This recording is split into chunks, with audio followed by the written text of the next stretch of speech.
sommes en direct avec le PDG de l'entreprise, Daniel Sauvaget. Bonsoir. C'est l'absence de soutien financier de la part des pouvoirs publics qui vous pousse à prendre ces décisions, c'est ce que dit votre communiqué. C'est un appel à la négociation que vous lancez au gouvernement? Nous tentons effectivement de mobiliser les pouvoirs publics sur la réalité de l'économie de notre filière. En aucun cas, pour moi, il est de menacer quoi que ce soit mes salariés. Au contraire, je prends le flambeau une nouvelle fois pour défendre cette entreprise que j'ai sauvée il y a 6 ans. Et je veux faire comprendre aujourd'hui avec force au pouvoir public qu'il faut prendre des décisions rapides. Nous sommes confrontés à un effondrement de notre modèle économique. Il faut vite le réparer, sans quoi, malheureusement, nous ne pourrons pas préserver les emplois de l'entreprise. C'est un message pour Bruxelles aussi, après la suppression des aides à l'exportation?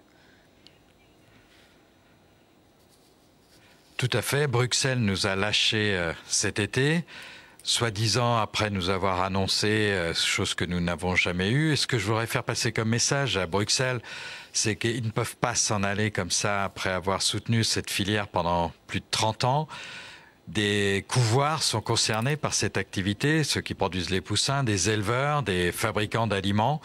Toute une chaîne qui s'est organisée en Bretagne pour produire. Ce sont 1000 emplois autour de Tilly Sapco, y compris les salariés de Tilly Sapco, qui dépendent de ces décisions. Le cycle de production est supérieur à 2 ans.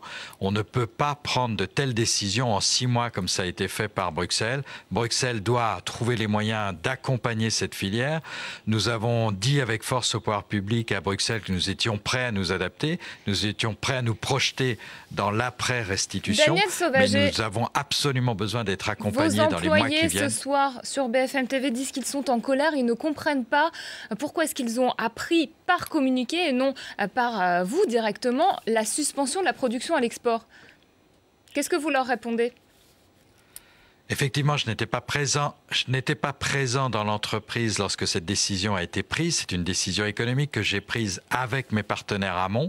J'étais en réunion avec eux justement pour décider des mises en place qui seraient effectuées début d'année prochaine.